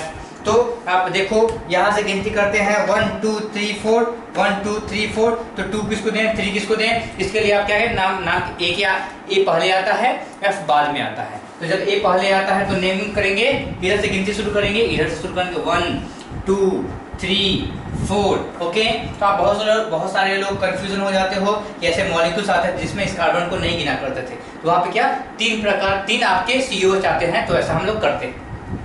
चलिए कीजिए, गिनती कर लिया, अब लिखते हैं। So this is 2 amino, then 3 formyl, फिर क्या है आपके पास 4 हैं, सो ब्यूट। ओके, ब्यूट। उसके बाद क्या है 1,4 dioic acid, dioic acid. So this is the correct answer. ठीक है, this is the correct answer. तो आप इसको ऐसे लिख सकते हो। ये F क्या होना चाहिए? छोटा होना चाहिए, कैपिटल नहीं लिख सकते, कैपिटल सिर्फ यहाँ लिख सकते हैं, और कोई भी बीच में डिस्टेंस, कोई भी बीच में स्पेस नहीं होना चाहिए। ये सारी बेसिक चीज़ें आपको पता होना है। ठीक है, now let us moving to the next problem. Next क्या हो जाएगा हमारा? This is 63 coming to 64। 64 क्या है? विच of the following is chiral? Chiral का क्या मतलब है कि कार्बन के पास एसिमेट्रिक कार्बन होने चाहिए और कोई सिमेट्री नहीं होनी चाहिए, सिमेट्री नहीं होनी चाहिए। So we are talking about question number 64। Okay, 64। So 64 में क्या है, हमें बताना है कि कौन से ऐसे मॉलिक्यूल हैं जो कायरल हैं। पहला देखते हैं। सो पहला is CH3 here, then we have chlorine here, hydrogen here and hydrogen here. Okay, now अब इस मॉलिक्यूल की बात करो तो हमारे पास क्या है, एक प्लेन है, एक ऐसा प्लेन है इनके बीच जो बता सकता है कि मॉलिक्यूल्स इसका मिरर इमेज जैसा दिख रहा है, यानी कि एक ऐसा प्लेन है जो क्या कर रहा है, मॉलिक्यूल को 2 बराबर भागों में बांट रहा है। ठीक है, तो इसके पास क्या है, प्लेनार सिमेट्री है, इसीलिए ये बंदा क्या हो जाएगा, कायरल नहीं होगा, मॉलिक्यूल कायरल नहीं होगा। ठीक है, उसके बाद आपका दूसरा ऑप्शन है, दूसरा ऑप्शन में उन्होंने CH3 को बगल में कर दिया है। मैं CH3 को रोटेट करके नीचे ले आ रहा हूँ, तो जब CH3 को रोटेट करके नीचे लाऊंगा, ठीक है, यहाँ पे CH3 गिवन है आपके प्रॉब्लम में, मैं इसको रोटेट करके यहाँ पे लाया तो CH3 यहाँ पे आ गया, OH यहाँ पे था तो OH रोटेट करके यहाँ चला जाएगा, और उसके बाद हाइड्रोजन यहाँ पे था तो हाइड्रोजन रोटेट करके यहाँ आ जाएगा। ठीक है, इस वाले ग्रुप को भी लिख दो, OH यहाँ है और हाइड्रोजन यहाँ है, तो फिर एक प्लेन मिल गया जो क्या कर रहा है, हमें दिख रहा है कि प्लेनार सिमेट्री यहाँ पे आ गई। फिर से now coming to question option 3। Option 3 क्या है? ऑप्शन 3 में है C double bond OH। Okay, then we have Br here, we have Br here and we have CH2, correct, CH2 CH3, hydrogen. Okay, अब आप प्लेन कर भी दो तो क्या हो जाएगा, यहाँ प्लेन करने के बाद भी आप देख रहे हो कि यहाँ bromine no problem, hydrogen no problem, carbon no problem, but COH and CH2 CH3, correct. तो यहाँ पे डिफरेंट ग्रुप आ गए हैं, तो आपका कोई प्लेनार से ये जो प्लेन है वो सिमेट्री प्रदान नहीं करनी है, यानी कि ये जो बंदा होगा आपका क्या होगा, आपका कायरल मॉलिक्यूल हो जाएगा। ठीक है, नाउ कमिंग टू 65 में क्या है कि which of them will show symmetrical isomer। सो पहला क्या है, fine this is P C double bond N। Okay, so this can show cis-trans, ये बताता है सिस्ट्रांस। उसके बाद दूसरा क्या है, दूसरा है again this will show cis-trans A, let us write A here and B here, it can form cis-trans, कभी ये यहाँ आ जाएगा, ये वहाँ जाएगा, तो ये भी सिस्ट्रांस बता सकता है। Coming to option C, option C में क्या है, आपके पास कुछ ऐसा ग्रुप है, तो क्या है, एक समय के लिए क्या हो जाएगा, एक समय के लिए क्लोरीन ऊपर आ जाएगा, ब्रोमीन नीचे चला जाएगा, और दूसरे समय के लिए ब्रोमीन ऊपर आ जाएगा और क्लोरीन भी ऊपर आ जाएगा। ठीक है, तो इसमें क्या है, आपका ऑप्शन C भी क्या हो जा रहा है, ज्योमेट्रिकल आइसोमर शो कर रहा है। यानी कि आपका 65 का तीनों आपका सही है। Now coming to question number 66। तो अब इस प्रॉब्लम को देख रहे हैं, तो इसमें क्या करेंगे, आपका कोई ये गिवन है OH और PCC के साथ रिएक्शन करा रहे हैं। PCC वेल नोन है, पता है क्या करेगा, इसको कार्बोनिल ग्रुप में चेंज करेगा। So this is the carbonyl group में चेंज कर दिया। उसके बाद क्या कर रहे हैं, उसके बाद है हमारे पास HCHO and dilute KOH। HCHO and dilute KOH का क्या मतलब है कि वो तो एल्डोल कंडेंसेशन में जाने वाला है। तो यहाँ पे हाइड्रोजन, यहाँ पे हाइड्रोजन, यहाँ पे हाइड्रोजन, नेगेटिव यहाँ पे ये भैया अटैक कर दिया यहाँ पे।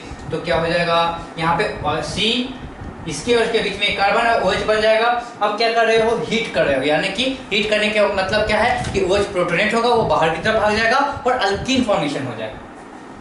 That is called condensation. So जब आप कंडेंसेशन करवा रहे हो तो आपका जो प्रोडक्ट आएगा वो क्या, यहाँ तो डबल बॉन्ड O है ही और यहाँ पे आपका अल्कीन फॉर्मेशन हो जाए। ठीक है, अल्कीन फॉर्मेशन हो जाए तो आपका क्या हो जाएगा, ऑप्शन 4 इसका करेक्ट वन हो जाए। Now coming to question number 67। Question 67 पढ़ेंगे, बड़ा ही आसान प्रॉब्लम है 67।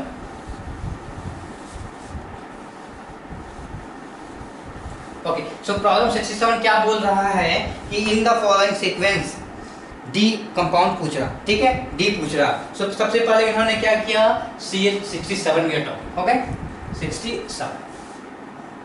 सो CH3 CH2OH जब आप क्या कर रहे हो, P+I2 के साथ रिएक्शन करा रहे हो, सो सिंपल की बात है, ये आयोडीन क्या करेगा, OH को रिप्लेस करेगा।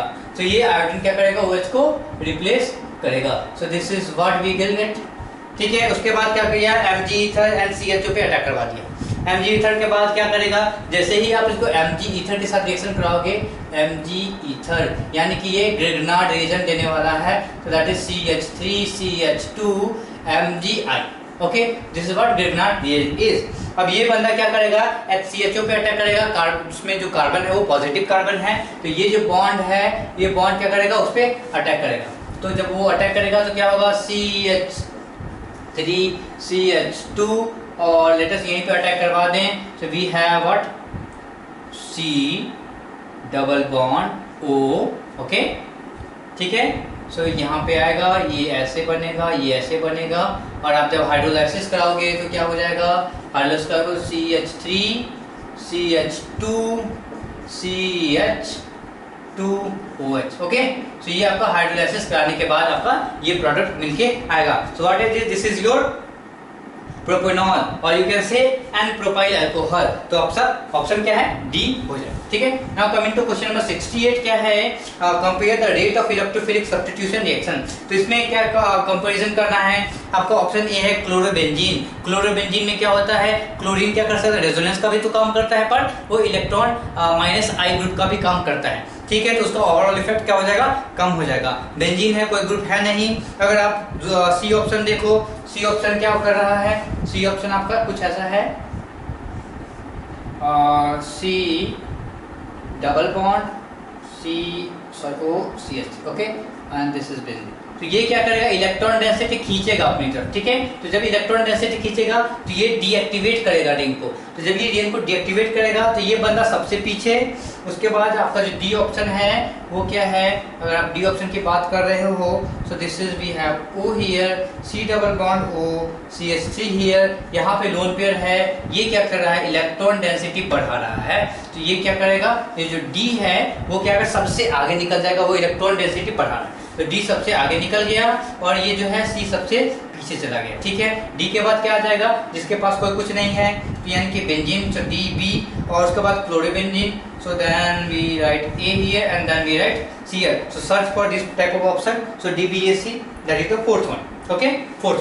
Now coming to 69, what is 69, reaction by which benzaldehyde can not be formed. Benzaldehyde can not be form. तो पहला रिएक्शन क्या है, क्रोमाइल क्लोराइड के साथ यूज कर रहे हो। तो जब भी क्रोमाइल क्लोराइड का यूज करते हैं तो क्या होता है, आपका जो साइड चेन है, जो जनरली आपका टॉलिन है, टॉलिन का ये क्या चेंज हो जाएगा, आपका एल्डिहाइडिक ग्रुप में चेंज हो जाएगा। ठीक है, एल्डिहाइडिक ग्रुप में चेंज हो जाएगा, किसमें, क्रोमाइल पर, CrO2 Cl2।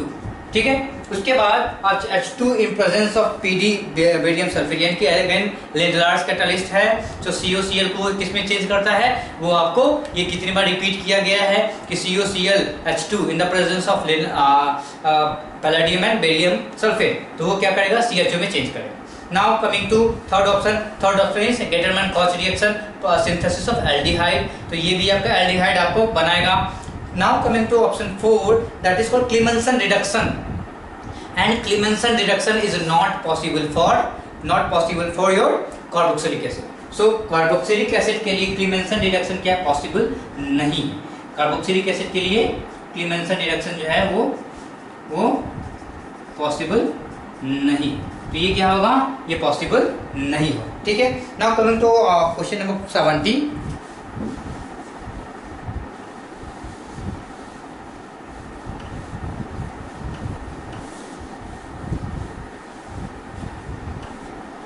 So coming to question number 70 क्या है, 70 आप देखो, 70 में बड़ा ही अच्छा प्रॉब्लम है ये, the end product of the sequence is, तो पहला क्या है, पहला आपके पास कुछ ऐसा गिवन है,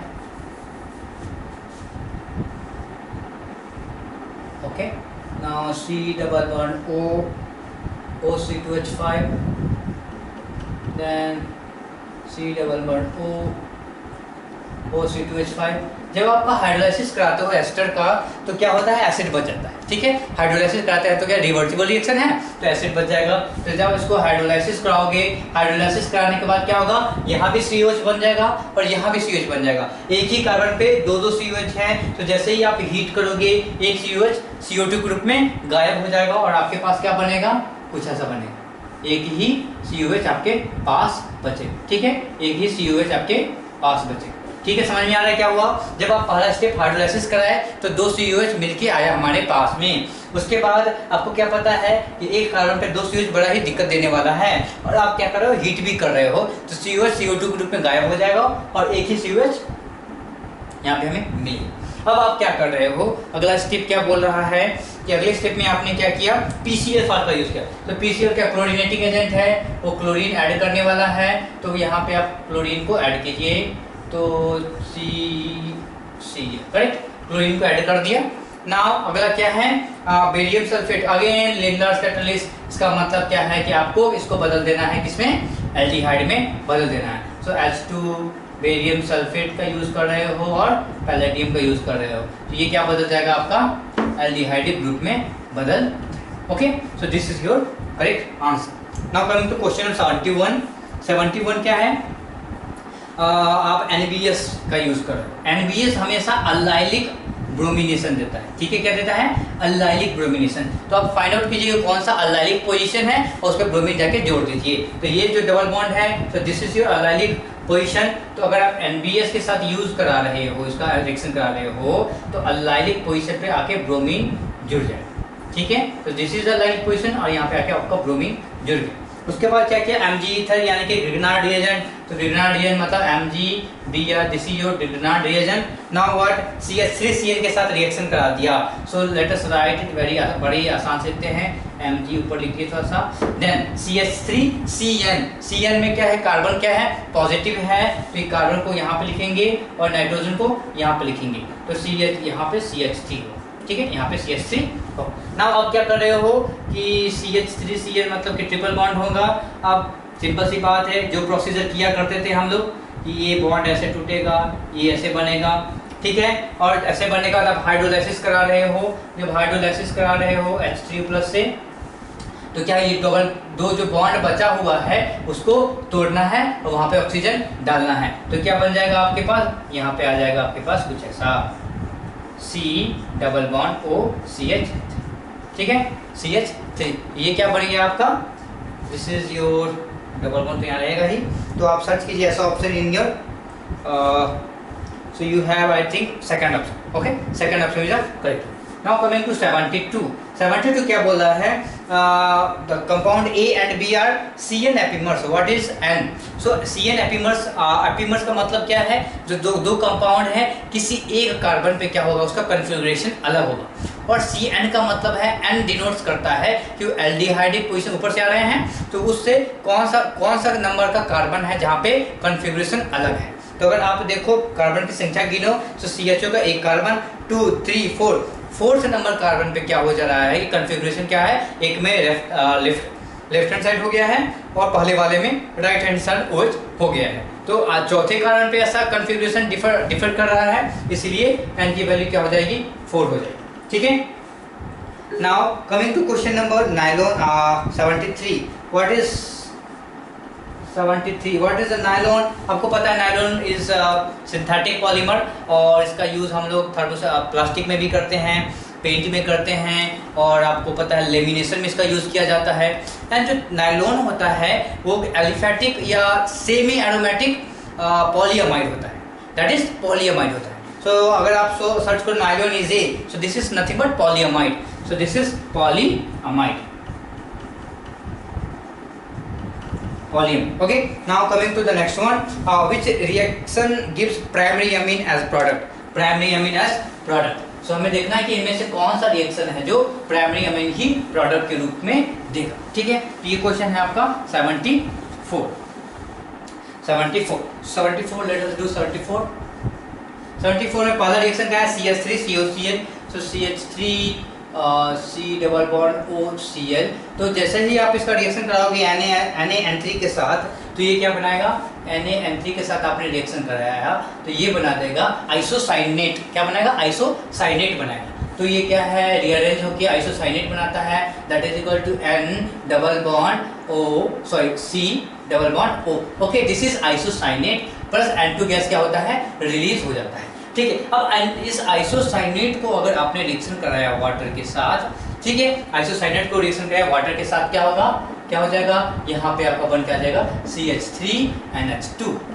ठीक है, CH3NH2 आपका यानी इसका मतलब ये है कि ये आपका प्राइमरी अमीन देता है। Now coming to next problem, next option is CH3C triple bond N।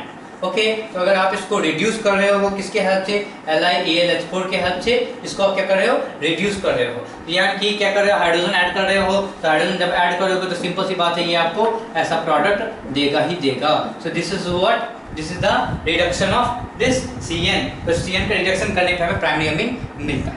Now coming to next option, that is C में क्या पता है, CH3 C double bond O and this is CH3।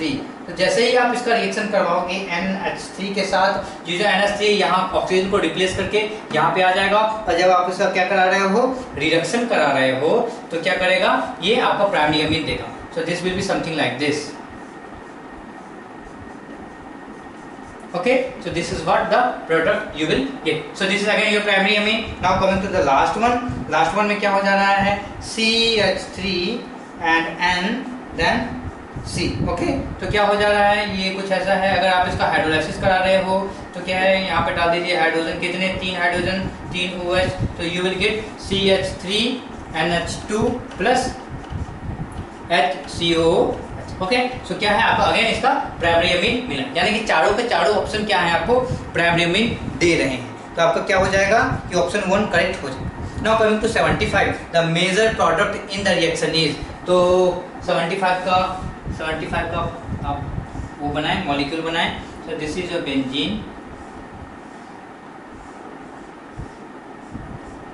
Okay, उसके बाद क्या है, C double bond O, oxygen, then क्या है, again benzene ring. So we are solving question number 75। तो 75 में क्या बोल रहा है कि आप क्या कर रहे हो, नाइट्रेटिंग मिक्सचर का यूज करो, यानी कि NO2 ग्रुप कहीं ना कहीं आने वाला है। अब आपको बताना है कि इस कंपाउंड में NO2 कहाँ पे आएगा, यही बताना है। ठीक है, तो NO2 आने के लिए क्या होना चाहिए कि आपका कार्बन जो होना, कार्बन है उसको इलेक्ट्रॉन रिच कार्बन होना चाहिए, वहीं पे आपका NO2 आएगा। करेक्ट, ये क्या, this is electrophilic substitution reaction. तो एंड जो आपका जो भी पोजीशन जहाँ पे इलेक्ट्रॉन डेंसिटी ज़्यादा है, वहीं पे आपका आ जाएगा आपका NO2 ग्रुप। तो आप सर्च करते हैं, अगर इस ग्रुप को अकेला देखो तो this will behave like this. इसका मतलब क्या है, ये क्या कर रहा है, रिंग डीएक्टिवेटिंग ग्रुप है, ये रिंग डीएक्टिवेटिंग ग्रुप है। तो अगर इसकी बात कर रहे हो तो ये इलेक्ट्रॉन डेंसिटी बढ़ाने वाला है, यानी कि ये रिंग एक्टिवेटिंग ग्रुप है। तो अगर कंपेयर किया जाए इन दोनों के पास, अगर हमारे पास एक ही NO2 है, तो क्या करेगा कि ये बंदा इन रिंग के पास आना प्रेफर करेगा और वो यहाँ पे आके ऐड हो जाएगा, यहाँ पे आके आपका ऐड हो जाएगा। तो क्या हो जाएगा, ऑप्शन सर्च कीजिए, ऑप्शन सर्च कीजिए तो आपका ऑप्शन 4 करेक्ट हो जाए, ठीक है, ऑप्शन 4 करेक्ट हो जाए। Now coming to 76, for a reaction PA plus QB giving product the rate law expression RA कि A to the power L and B to the power M। तो सीधी सी बात, इतनी बात समझ लीजिए कि जो P होता है वो L के बराबर भी हो सकता है और L से ज़्यादा भी हो सकता है, ठीक है। वो P क्या हो सकता है, L से बराबर भी हो सकता है, ज़्यादा भी हो सकता है। सिमिलरली Q क्या होगा, M से ज़्यादा भी हो सकता है या बराबर भी हो सकता है। इसका मतलब सिंपल है कि P प्लस Q क्या होगा, वो L प्लस M से इक्वल टू भी हो सकता है एंड ग्रेटर देन भी हो सकता है। तो सर्च कीजिए ऐसे ऑप्शन जिसमें दोनों गिवन हो। तो अगर आपका ऑप्शन 2 देखें तो वो एक ही केस बता रहा है, दोनों केस नहीं बता रहा। But if you see the option 3, P plus Q may or may not be equal to L plus M, correct, this is the most appropriate answer।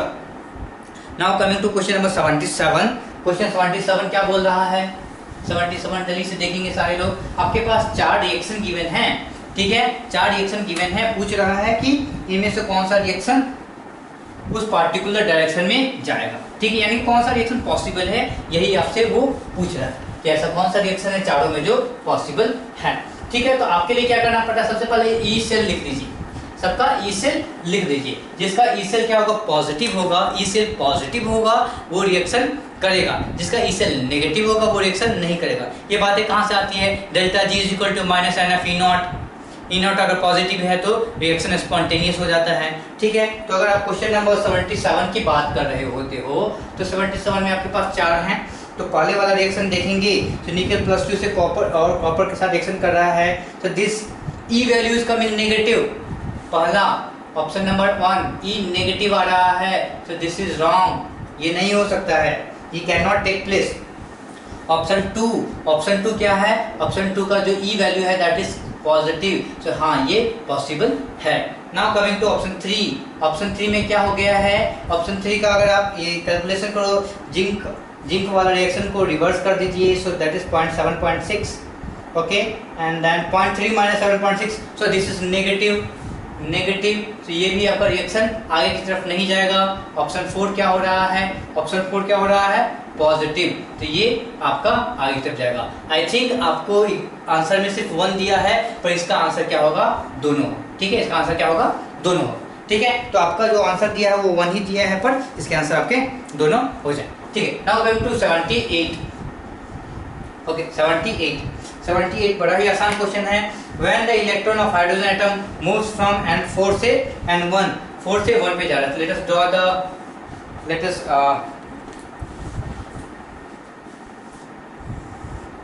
2 3 4, ठीक है, 1 2 3 4, तो 4 से किस पे आ रहा है, वो 1 पे आ रहा है। तो कितने स्पेक्ट्रल लाइन्स होंगे, तो 1 से 4 से 1 आ सकता है, फिर क्या आ सकता है, वो 3 से 1 आ सकता है, 2 से 1 आ सकता है, और क्या पॉसिबिलिटीज़ है, ये 4 से 2 आ सकता है, 3 से 2 आ सकता है, और क्या पॉसिबिलिटीज़ है, 4 से 3 ही आ सकता है। Total 1 2 3 4 5 6, so total number of spectral lines 6। आपके पास एक फार्मूला है n इंटू n माइनस 1/2, वो भी फार्मूला लगा सकते हैं, तो वो भी आंसर आपका करेक्ट ही देगा। तो ये बड़ा अच्छा तरीका है, इसको हम ऐसे भी सॉल्व कर सकते हैं।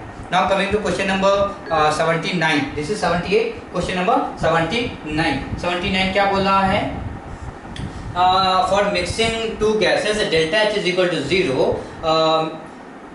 for mixing of gases the correct statement, आपको स्टेटमेंट बताना है। तो आपको क्या पता है, delta G is equal to delta H minus T delta S, यही होता है, ठीक है, यही होता है। तो अगर आप इसकी बात कर रहे हो तो अगर आप डेल्टा G की बात करेंगे, यानी कि रिएक्शन स्पॉन्टेनियस है, आपको पता है कि मिक्सिंग ऑफ टू गैसेस बहुत ही स्पॉन्टेनियस रिएक्शन होता है, इसका मतलब क्या है, और इन्होंने इसको 0 कर दिया, so delta G is equal to minus T delta S। Reaction spontaneous है, डेल्टा G को नेगेटिव होना है, तो ये जो पूरा टर्म है उसको नेगेटिव होना पड़ेगा, ये पूरा टर्म नेगेटिव होना पड़ेगा, इसका मतलब है कि T डेल्टा S को पॉजिटिव होना पड़ेगा, तभी जाके कुछ ऐसा होने वाला है। यानी कि आपको क्या पता होगा, अगर आप पहले ऑप्शन को देख रहे हो तो आपका पहला ऑप्शन आपका करेक्ट ऑप्शन हो, ठीक है, तो पहला ऑप्शन आपका correct option. Now let us move to the next problem, problem 80।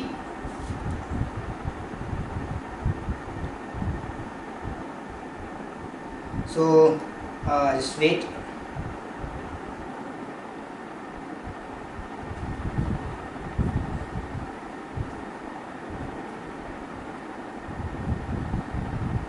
Okay, so now moving to problem number 80. 80 क्या बोल रहा है, what will be the which of the following salt will have maximum pH. ठीक है, 80 देखेंगे, 80 problem number 80. So which will have maximum pH की बात कर रहा. तो मैक्सिमम पीएच का मतलब क्या है, मैक्स पीएच. इसका क्या मतलब है, दिस इंप्लाइज कि बेसिक नेचर का होना चाहिए. ठीक है, बेसिक नेचर का वो आपका सॉल्यूशन होना चाहिए. तो अगर आप ऑप्शन को देखो, that is first one is NaNO2 NaNO2. तो इसमें क्या हो जा रहा है, आपका जो NaOH बना और HNO2 बना, तो आपका जो बेस पार्ट है वो स्ट्रॉन्ग बेस है and this is weak acid. तो सिंपल सी बात है कि ये तो आंसर हो ही जाएगा. अगर आप आगे बढ़ेंगे तो क्या हो जा रहा है कि CH3CONH4, so weak acid and weak base. तो क्या है, ये ऑलमोस्ट न्यूट्रल हो जाएगा. नाउ NaCl4 की बात कर रहे हो, तो क्या है, this is NaOH and HClO4. So again strong acid and strong base. तो क्या हो जाएगा, this will give you almost neutral solution. Now coming to MgCl2, so MgOH and HCl. So ये आपका क्या है, हल्का सा एसिडिक सॉल्यूशन देगा, ये बेसिक सॉल्यूशन नहीं देगा. तो आपका बेसिक सॉल्यूशन कौन सा दे रहा है, option number 1, that is NaNO2 they. Now coming to 81 क्या बोला, what will be the freezing point of 0.2 molar aqueous solution of MgBr2. So we have MgBr2, right, MgBr2, और अगर ये डिसोसिएट कर रहा है so Mg+2 and 2 molar bromide ion बना रहा है. ठीक है, तो जब ये ऐसा बना रहा है, so अगर आप एक मॉलिक्यूल की बात कर रहे हो इनिशियली, तो दिस इज एक मोल 0 so 1 माइनस क्या इसका डिग्री ऑफ डिसोसिएशन गिवन है 0.6. So this is 1 minus 0.6 and this will give you 0.6 and this is 1.2. So let us calculate I is equal to क्या हो जाएगा, this is 0.4 plus 0.6 plus 1.2. So this is 2.2 is the I value. Okay, now simple put the सब चीज़ों को expression में put करेंगे. So delta TF is equal to I into M into क्या होता है, KF होता है. I की value 2.2, then molality is given as 0.2, then KF की value is given as 1.86. So this will give you, this is 0.04, correct, 0.04 and 0.4 है, 0.4 into 1.86. तो अगर आप इसको इसको आप ऐसे कर सकते हो, 0.4 into 2 भी लिख सकते हो, तो that will give you 0.8 approximately. तो सर्च कीजिए ऐसा ऑप्शन जो 0.8 के पास हो, तो this 0.82 is the correct answer. हाँ, आपने क्या किया, मैंने क्या किया, थोड़ा सा 0.44 को 0.4 लिखा, यानी कि 4 ड्रॉप कर दिया और 1.86 को बढ़ा के 2 कर दिया. तो अप्रोक्सीमेट आंसर हमारा क्या आ रहा है, 0.8 आ रहा है. तो अगर हम देखेंगे तो 8.2 is the 0.82 is the correct answer. Now coming to 82 क्या बोल रहा है, 1 mole N2O4 at 100 Kelvin is kept in the coolant. It heated at 400. तो अब सिंपल सी बात है, 1 mole at 100. तो अगर आप बात कर रहे हो 100 केल्विन पे प्रेशर है 1 atm. तो सबसे पहले तो at 400 केल्विन पे क्या प्रेशर होगा वो निकाल लेंगे. तो 100 केल्विन पे एक एटीएम, तो 400 पे 4 times, so 4 atm pressure. So this is what we are solving now. तो हम लोग क्वेश्चन 82 में सॉल्व कर रहे हैं. सबसे पहले तो इनिशियल प्रेशर निकालना है हमें. इनिशियल प्रेशर हमें एट 400 पे निकालना है. क्यों निकालेंगे, क्योंकि उस वक्त रिएक्शन शुरू होने वाला है. तो initial pressure at 400 is 4 atm. अब आपको क्या करना है कि this is what happening, N2O4 ये डिसोसिएट हो रहा है NO2 में, correct, 2 moles of NO2. So let us 1 minus alpha 2 alpha, correct. This is what happening. Now अब क्या पूछ रहा है कि resultant pressure की बात कर रहा है. तो आप ऐसे भी बोल सकते हो 4 minus कितना बड़ा 0.3. So 4 into 1 minus alpha, 1 minus 0.3 will give you how much? Will give you 2 alpha, correct, 2 alpha. तो क्या हो जाएगा वो 2 alpha, this will give you 2.4, correct, 2.4. So आप सब, this is the partial pressure at equilibrium, this is the partial pressure at equilibrium. कैसे लिखा हमने, 4 into 0.3, तो 4 into 0.3 is 1.2 रिएक्शन करके दोगुना बनाएगा, that is 2.4. ठीक है. Now P at equilibrium, so 4 minus 1.2 plus 2.4. So this is what I think 5.2 ATM. Okay 5.2 ATM आपका करेक्ट आंसर आ जाएगा। ठीक है, कैसे किया? This is the partial pressure of N2O4 at equilibrium, this is the partial pressure of NO2 at equilibrium, दोनों को जोड़ दीजिए, वही आपका टोटल प्रेशर बताए। ठीक है, moving to next problem 82 83।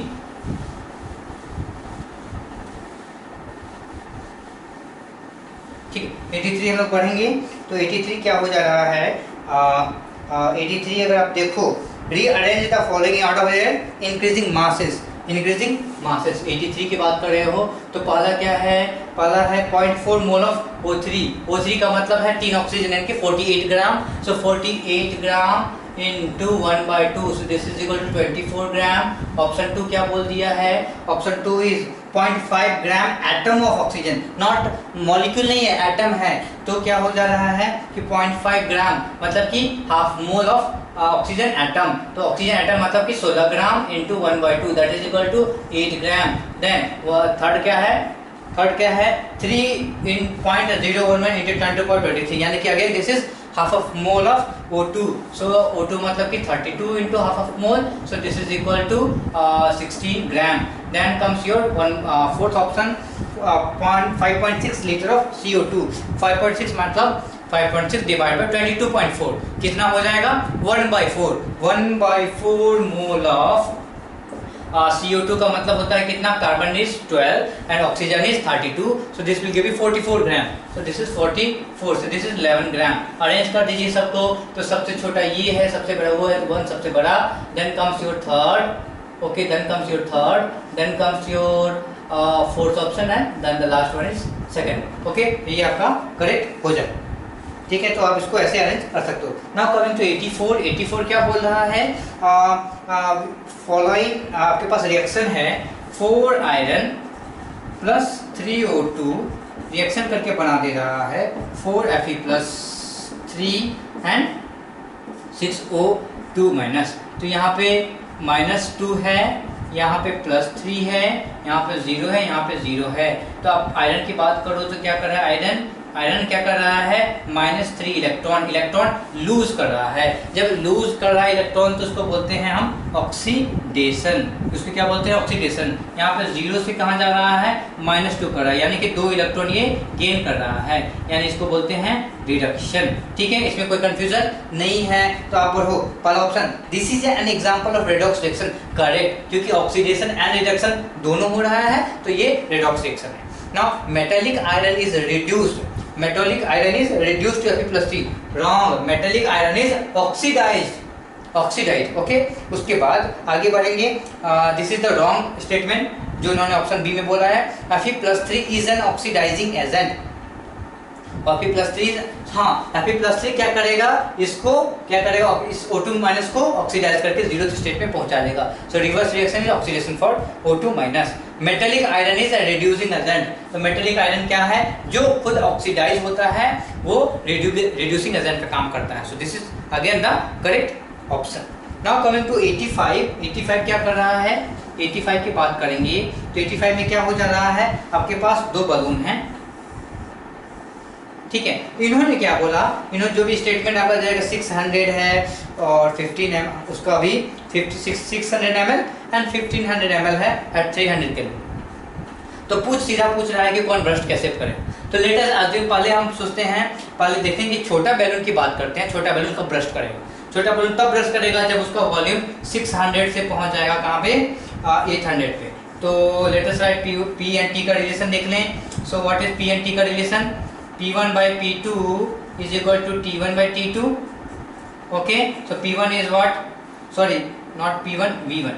So V1/V2 is equal to, तो V1 क्या है आपका? 600 है और 800 है। T1 क्या है आपका? 300 है। तो बताइए कौन से टेम्परेचर पे 800 पहुंचेगा? So I think T is coming to be, if you see this is 3, so you will get 400 Kelvin. तो 400 केल्विन पहुंचने के बाद क्या है? छोटा बैलून ब्रस्ट कर जाएगा। नाउ कमिंग टू बड़े बैलून की बात करें, सेम फॉर्मूला लगाइए, V1/V2 is equal to T1/T2। तो क्या आ जा रहा है? आपका आ जा रहा है 1500 1800 that is equal to 300 by t. सो अगर आप टी कैलकुलेट करें, so this is comes to be 1800, ये यहाँ 18 ऊपर चला जाएगा, ये 0 0 कैंसिल हो गया, so this is comes to be 360। तो 360 में ही आपका बड़ा बलून फट जा रहा है, यानी कि 360 आपका टेम्परेचर 300, 320, 340, 360 पहुंचाने के बड़ा बलून फट गया। तो कौन सा इसमें पूछा, कौन सा बलून फटेगा? सो द आउटर बलून है दैट विल ब्रस्ट पहले, ठीक है, वो ब्रस्ट पहले ब्रस्ट हो जाएगा। Now coming to question number 86। Question number 86 we are about to solve.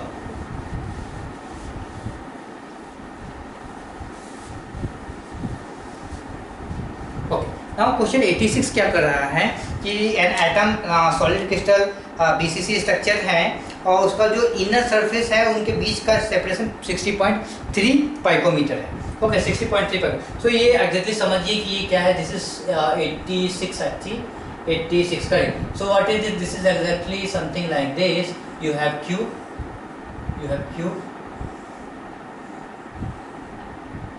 Okay. आओ इस क्यूब में क्या हो रहा है कि कॉर्नर पे तो एटम होते ही हैं और जो अंदर में कहाँ पे, इस पूरे क्यूब के बीच में क्या होगा, एक आपका एटम होगा। वो एटम क्या होगा, वो एटम इससे ऐसे कनेक्टेड होगा, सिमिलरली वो बीच में है इस वाले से ऐसे कनेक्टेड होगा, ठीक है। अब ये जो एटम है ये एक दूसरे से थोड़ा सा दूरी पे होगा, ठीक है, वो एक दूसरे से थोड़ा सा दूरी पे होगा, जिसको इस तरीके से समझिए कि ये जो है वो अंदर की तरफ बीच वाला एटम है, ये एक ही एज पे दो एटम है, तो ये दोनों एक दूसरे से सटे हुए नहीं रहते हैं, कुछ दोनों के बीच डिफरेंस रहता है, ठीक है, इन दोनों के बीच कुछ डिफरेंस रहता है। बीसीसी की बात करें तो इन दोनों के बीच कुछ डिफरेंस रहता है, तो यही separation is given as, this separation s is equal to given as, so this s is given as, this s is 60.3 picometre गिवन। नाउ अब पूछ रहा है कि what is the density, okay density पूछ रहा है। तो अब डेंसिटी निकालने का तरीका बड़ा ही आसान है। डेंसिटी क्या होता है, डेंसिटी इज इक्वल टू क्या होता है, number of atoms in one unit cell into क्या होता है उसका मॉलिक्यूलर मास इन ग्राम और divide by a cube, what is a cube, इसका लेंथ इनटू एवोगैड्रो। तो हमें क्या पता है बीसीसी स्ट्रक्चर में कितने एटम होते हैं, 2 एटम होते हैं, ठीक है, 2 एटम्स, टोटल एटम्स कितने होंगे या टोटल जो एंटिटी कितनी होगी, 2 होगी। Molecular mass is given, so molecular mass is given as 48, so m is given as 48। उसके बाद क्या है कि m गिवन है 48 और z पता है, Na क्या होता है, Na is equal to 6 into 10⁻23, ये भी पता है। अब आपका काम है a पता करना, तो a कैसे पता चलेगा, so let us, this is a and this is radius r। तो यहाँ पे क्या समझ में आ रहा है, a is equal to 2r plus separation, ठीक है, ये प्लस ये सेपरेशन प्लस ये हो गया आपका 2r प्लस सेपरेशन। और क्या निकाल सकते हैं, और तीसरा तरीका क्या हो सकता है कि इसका रिलेशन हमको कैसे पता चलेगा, आपको पता है √3a, यानी कि जो बड़ी डायगोनल होता है that is equal to 4r, okay, that is equal to 4r।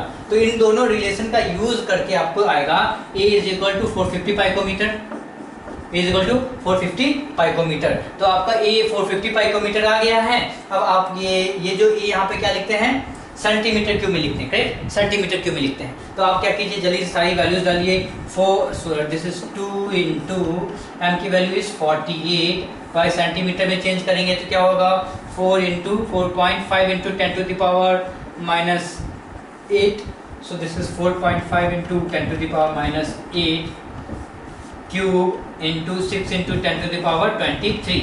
Okay, so if you solve this you will get यहाँ ये कैंसिल हो जाएगा, ये ऊपर की तरफ चला जाएगा, so you will get if you see the option, so 1.75 is the correct, so 1.75 is the correct answer, ग्राम पर सेंटीमीटर क्योंकि बात कर रहा है इसलिए हमने ये किया। Now coming to the next problem that is 88 क्या है, 88 में आपको क्या एक रिएक्शन गिवन है और उसका क्या पूछा, average bond energy of HCF। तो इसको बड़े ही आसानी से लिखेंगे, पहले वाले रिएक्शन के लिए पूरा इलेबोरेटेड फॉर्म लिखते हैं। तो ये डेल्टा एच कैसे निकाल के लाएंगे, डेल्टा एच कैसे निकाल के लाएंगे, डेल्टा एच निकालने के लिए आपको क्या करना है, सिंपल से लिखेंगे XeF2। तो सबसे पहले दो बॉन्ड ऑफ XeF, तो मैं लिखता हूँ 2XeF बॉन्ड प्लस इनकी एनर्जी प्लस क्या हो जाएगा, हाइड्रोजन क्या है, हाइड्रोजन की एनर्जी क्या होगा, H बॉन्ड माइनस क्या हो जाएगा 2HF बॉन्ड, ठीक है। और जेनॉन, जेनॉन तो अपने एटॉमिक में है, तो अपने वो एक एटम है तो उसकी बॉन्ड एनर्जी है ही नहीं, तो that is equal to minus, this is given as minus 430, this is given minus 430। Okay, now सबकी वैल्यू फटाफट पुट करेंगे, तो सबकी वैल्यू पुट कीजिए जल्दी से। So this comes to be, this is what we have to calculate, so this is 2 into XeF plus HH bond कितना given है 435, दिस इज 435 माइनस 2 into क्या हो जाएगा HF कितना है 565, so 565 that is equal to minus 430। So after solving आपको क्या आ जाएगा, XeF बॉन्ड ऑर्डर, XeF का बॉन्ड एनर्जी कितना आ जा रहा है आपका 132 आ जाएगा, तो it comes to 132.5 kilo joule आपका आ जाएगा, ठीक है। बड़ा ही आसान प्रॉब्लम था ये। This is 88, I think we have left 87, we solve 87, बड़ा ही आसान प्रॉब्लम 87 भी, कोई दिक्कत नहीं है। Okay, let's moving to 88। 87 से पहले सारे सॉल्व भी करते हैं। 89 क्या है, 89 है एट 298 केल्विन आपके पास EMF सेल पूछा है, E इज इक्वल टू क्या हो जाएगा 0.059, ओके, माइनस क्यों, क्योंकि E नॉट माइनस होता है, तो E नॉट क्या हो जाएगा, इस हाइड्रोजन की बात कर रहे हैं तो आपका 0 हो जाएगा, तो 0.059 by number of electrons into K, so log of K, so this is equal to minus 0.059, so number of electrons कितने हो रहे हैं, 1 हाइड्रोजन। अब देखोगे यहाँ पे H प्लस से H2 एंड H2 से H प्लस बनना है, तो H2 से H प्लस बनना है, एक हाइड्रोजन एक इलेक्ट्रॉन, दो हाइड्रोजन दो electron, so it's come to be 2, then log of बात कर रहे हैं 0.02 डिवाइड बाय 0.02 डिवाइड बाय क्या हो जाएगा 0.1 करेक्ट है, 0.1 करेक्ट 0.1, और ये क्या हो जाएगा स्क्वायर हो जाएगा, क्यों, क्योंकि 2H प्लस लिखते हैं, 2H प्लस लिखते हैं, ये स्क्वायर हो जाएगा इनटू क्या हो जाएगा 2/1, करेक्ट, इसको 1/2 ये हो जाएगा। अब इसको आप सॉल्व कीजिए जल्दी से, तो क्या हो जाएगा, this is come to minus 0.059/2 into, अब इसको सॉल्व करेंगे तो क्या हो जाएगा, this is log of 2 into 10 to the power minus 4 by 10 to the power, this is minus 2 into 2, correct, so this is 4। अब इसको जल्दी से इसको आसान भाषा में लिखें, so 0.59 divide by 2 into log ये 2, this is 2 into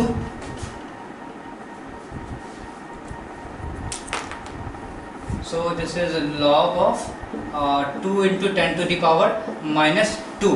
अब इसको minus 0.059 by 2 इसको लिखेंगे, इसको log 2 है तो आपको पता है log 2 into 10 to the power minus 2, तो आपको पता है log की प्रॉपर्टी इन दो मल्टीप्लिकेशन में है, तो क्या होगा log 2 plus log 2 10 to the power minus 2, इसको हम करेंगे log 10 to the power minus 2 की वैल्यू आ गई -2 प्लस log 2 की वैल्यू क्या होती है 0.3, तो अब बताइए -2 प्लस 0.3 क्या हो जाएगा -1.7, सो दिस इज ये माइनस कैंसिल करते हैं 0.059 by 2 into 1.7, तो आप ऑप्शन में देखो तो this is our correct option, तो इसी फॉर्म में गिवन है, हमें आगे जाने की भी जरूरत नहीं है। तो ये आप क्वेश्चन नंबर 90 की बात करो तो क्वेश्चन 90 में क्या है, बड़ा ही सिंपल है, आपका टेक्स्ट बुक का सीधा लाइन गिवन है कि बीसीसी में कितने ऑक्टाहेड्रल वर्ड्स होते हैं, तो बीसीसी में आपको मैं पिछले टेस्ट में भी आपको बता रखा हूँ कि आपको page number 9 of your text book solid state में जाइए और वहाँ पे पता कीजिए,